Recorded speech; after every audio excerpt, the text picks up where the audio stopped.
ఏదైతే మీరు ఖడ్గమాల నుంచో, లలిత సహస్రనామాల నుంచో, శ్రీ సూక్తం నుంచో, పురుష సూక్తం నుంచో ఇట్లా ఎన్నో రకాలుగా అనేక శ్రీ గ్రంథాలు విద్య నుంచో మీరు అన్నీ కూడా సేకరించడం, లేదంటే మీకు ఆ క్షణంలో అక్కడ బాగుంది దీనికి ఉపయోగపడుతుందని స్ఫురించడంతో దీన్ని ఇవన్నీ పెట్టారు కదా. అంటే ఇప్పుడు దీనిలో మీరు ఎన్నో బీజాక్షరాలు, ఎన్నో మంత్రాలు ఎన్నో పెట్టేశారు. ఇప్పుడు ఈ గ్రంథం బయటకు వచ్చేస్తే అందరి దగ్గర ఇది ఉంటే అసలు గురువే అవసరం లేకుండా వాళ్ళు అన్ని చదివేసుకుని దాంట్లో సాధన చేసుకుంటారు కదా. ఈ బీజాక్ష మంత్రాలు కానీ ఇవి కానీ ఏదైనా కూడా గురువు ముఖతః తీసుకునే సాధన చేయాలని కదా మనకు చెప్తున్నారండి. మొదటి బుక్లో ఆదిత్య హృదయంతో ఆరంభం చేశాం. ఆదిత్య హృదయం అద్భుతమైన స్తోత్రం. అగస్త్య వారు శ్రీరామచంద్రుడికి ఉపదేశించారు. ఆ స్తోత్రం సూర్యుడికి సంబంధించి, అందుకని దాన్నే గాయత్రి విజ్ఞానం అన్నారు. గాయత్రి మంత్రం సూర్యుడికి సంబంధించింది. సూర్యులోని తేజస్సు సవిత, ఆ సవితృవరేణ్యం అనేటువంటిది. అందుకని మంత్రం మీరు అన్నట్టుగా గురు ద్వారా ఉపదేశం పొందొచ్చు, స్తోత్రం చదువుకోవచ్చు. ఆ తర్వాత నేను నా ద్వారా కూడా చాలా కొన్ని వందల వేల మందికి నేను ఇప్పటివరకు ఉపదేశం చేశాను. అదే నాకు నా సంబంధించినటువంటి వాళ్ళు, నాతో అనుబంధం ఉన్నటువంటి వాళ్ళు అందరూ కూడా వాళ్ళు మరోసారి ఆచరించుకుంటారని నేను ఈ రకంగా టీవీ మాధ్యమంగా నేను బయటికి చేస్తున్నా. కానీ వాళ్ళు స్తోత్రం చదవచ్చు, అందులో కొన్ని మంత్రాలని మామూలుగా అంత ఎక్కువగా ఇబ్బంది లేకుండా నియమాలు పాటించక్కర్లేకుండా కూడా ఆచరించే ఉంటాయి. కానీ వేరేవన్నీ కూడా నియమం మీరు అడిగినట్టుగా ఒక గురువు ద్వారా ఉపదేశం పొంది, లేదా ఓ బ్రాహ్మడు ఎవరో ఏ గుళ్ళోనైనా ఒక బ్రాహ్మణుడి ద్వారా మనం ఉపదేశం తీసుకోవాలి. దీనిలో ఈ 4వ భాగంలో మీరు పూర్తిగా ఆ సూర్యుని యొక్క శక్తిని మనం ఏ విధంగా గ్రహించవచ్చు, మనకి సూర్య విజ్ఞానం అంతా సూర్య విజ్ఞానం మొత్తం దాంట్లో 4వ దాంట్లో మొదటి నుంచి ఆరంభం చేస్తూ ఈ 3 భాగాల్లో కొంత వివరణ ఇచ్చాం గాయత్రి విజ్ఞానంగా. ఇది ఎప్పుడైతే మనకి బాగా అర్థమవుతుందో అప్పుడు గాయత్రి ఉపదేశం పొందుతాడు. లేదా మరి గాయత్రి మీరు అడిగారు ఉపదేశం లేకుండా కూడా సర్వ గాయత్రి ఉంది. సర్వ చైతన్య రూపాం తాం ఆజ్యాం విద్యాంచ ధీమహి బుద్ధి జ్ఞాన ప్రచోదయాత్, ఎవరైనా చదువుకోవచ్చు. అలాగే అరవిందో గాయత్రి ఉంది.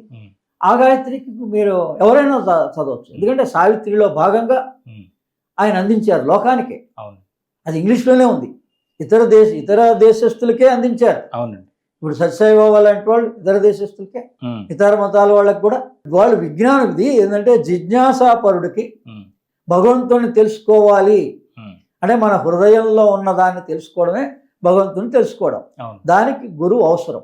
అందుకని ఆ గురువు సార్వజనీనంగా అందరికీ కూడా సమానంగా ఇవ్వడం జరుగుతుంది. అవును గురుగారు. అంటే ఇప్పుడు దీనిలో సూర్యోపాసన అనేది చాలా ముఖ్యంగా ఇచ్చారు. ఈ సూర్యోపాసన చేయడం ద్వారా మనకి కలిగే లాభాలు ఏంటి?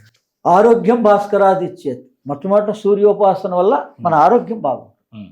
అంటే మన దేహంలో endocrine system, nervous system, blood circulation. అందుకని హిమాలయన్ మాస్టర్స్, ఈ జగద్గురువులు ఎవరైతే ఉన్నారో వీళ్ళ చైతన్యమే మహావతార్ బాబాజీ. అనేక మంది ద్వారా, జ్వాలాకుల్ మహర్షి ద్వారా ఇప్పటికి కూడా మరి టిబెటియన్ మాస్టర్ అంటారు, ఆయన ఈ విజ్ఞానాన్ని ఇంగ్లీష్లో అందజేశారు. మనం ఇంకా తెలుగులో ఇవ్వచ్చా ఇవ్వకూడదా అనే సందేహంలో మీరు అడుగుతున్నారు. దీన్ని విజ్ఞానంగా గాయత్రి విజ్ఞానాన్ని 24 వాల్యూమ్లో ఇచ్చేసాడు ఆయన.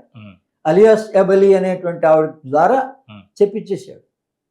అందుకని ఇది సైన్స్గా ఎలా ఉందండి అంటే చెప్పాను కదా, endocrine system, blood circulation, nervous system, ఈ 3 మీకు కనుక పర్ఫెక్ట్గా ఉంటే మీకు రోగం రాదు. ఈ 3 దేని ద్వారా మనం రెక్టిఫై చేసుకోవచ్చు అంటే సూర్యోపాసన ద్వారా, గాయత్రి మంత్ర ఉపాసన ద్వారా చేసుకోవచ్చు. అలాగే ఒక 3 బీజాక్షరాల ద్వారా ఎందుకు ఈ మంత్రాలు ఉన్నాయి అంటే అసలు ఈ మంత్రాలు దేనివైనా ఈ 3 విభాగాలుగా ఎందుకున్నాయంటే స్థూలదేహం, నాభి, ఇక్కడ స్థూలదేహానికి కేంద్రం నాభి, సూక్ష్మదేహానికి కేంద్రం బుద్ధి అనమాట. యాక్చువల్గా ఈ శిరోభాగం. సూక్ష్మదేహానికి సూక్ష్మం అంటే బుద్ధి సూక్ష్మం, మన లోపల.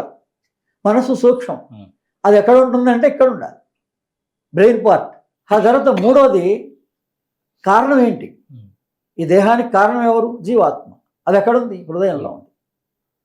ఈ 3 చక్రాలు స్పందించడానికే మన వాళ్ళు మొత్తం ఈ గాయత్రి మంత్రాన్ని కానీ ఏ మంత్రమైనా ఏ ఆధ్యాత్మికమైన సాధనలైనా ఇచ్చింది దేనికండి అంటే మొట్టమొదటి మనం ఏదో కష్టాలు నష్టాల నుంచి బయటపడడానికి ఇచ్చిన ఇప్పుడు మీరు అడిగారు గురువు యొక్క ఆవశ్యకత ఎప్పుడు గురుపదేశ ప్రకారంగానే ఇవి ఎప్పుడు చేసుకోవాలి మీకు విజ్ఞానం కావాలంటే గురుద్వారానే అందుతుంది మామూలుగా మీరు చదువుకుంటే మీ కష్ట నష్టాలు మీ అవసరాలు తొలుగుతాయి దానిలో ఉన్నటువంటి రహస్యం మాత్రం మీ లోపలికి ప్రయాణం మాత్రం జరగదు అంతర్ముఖం అవడం మాత్రం జరగదు బహిర్గతంగానే ఉపయోగించుకోవచ్చు మరి కష్టంలో ఉన్నాడు కాబట్టి మా ద్వారా మరి భగవంతుడే అందించాడు అని అనుకోండి వాడు చదువుకోవచ్చు ఉపయోగించుకోవచ్చు తప్పులేదు అంటే సూర్యోపాసన అనేది ఆరోగ్యానికైనా మామూలుగా మనకి ఆర్థికంగా కానీ మరో విధంగా ఉపయోగపడే అవకాశం ఎప్పుడైతే ఆరోగ్యమే మహాభాగ్యం అండి మన భాగ్యం అంతా కూడా ఎప్పుడైతే మీరు ఆరోగ్యంగా ఉన్నారో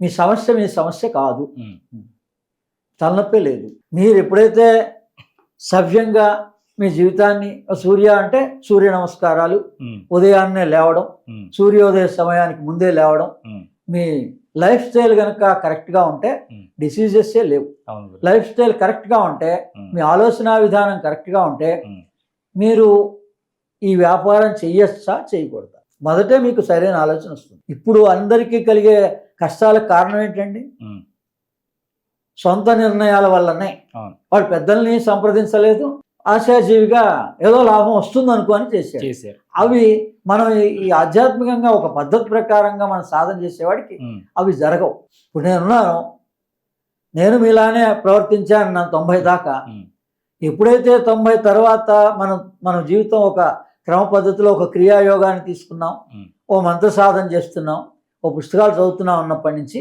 నేను ఎటువంటి వ్యాపారం చేయలేదు ఎంతోమంది ఎన్ని రకాలుగా ఇది వ్యాపార దృష్టితోటి మనకి ఇది లాభం కలుగుతుందని చెప్పినా నేను మాత్రం ఎన్ని సంవత్సరాల్లో కూడా ఆ దృష్టితో పోలేదు బుద్ధియాన ప్రచోదయాత్ మీరు 24 బీజాక్షరాల గాయత్రి మంత్రం నేను నిజంగానే 3 సంధ్యా సమయాల్లోనూ స్మరిస్తే మీ బుద్ధి సరిగ్గా ఉంటే అవతలవాడు ఎంత టెంప్ట్ చేసినా ఇది చెడు పదార్థం అంటే ఎలా స్వీకరించరో అలాగే మొట్టమొదటి అందరికీ నియంత్రణ ఎక్కడ ఆర్థిక పరమైంది ఆశ కొద్దే ప్రతివాడు ఇబ్బందుల్లోకి పెడుతున్నాడు అది ఏం జరుగుతుంది అంటే దీని మీరు అన్నట్టు అనేక రకాలుగా ఒక్కోదానికి ఒక్కొక్క సమాధానం ఉంటుంది ఈ ఆర్థికపరమైన వాటన్నిటికీ మహాలక్ష్మి సాధన అని ఉంటుంది ఆ మహాలక్ష్మి సాధన వల్ల మనం కష్టపడతాం మన కోరిక ఉండొచ్చు ఉన్నత స్థితి రావాలని ప్రతివాడికి ఆశ ఉండొచ్చు తప్పు లేదు కదా మనకి ఎంతవరకు రాసి పెట్టిందో భగవంతుడు అంతవరకు అనుభవించవచ్చు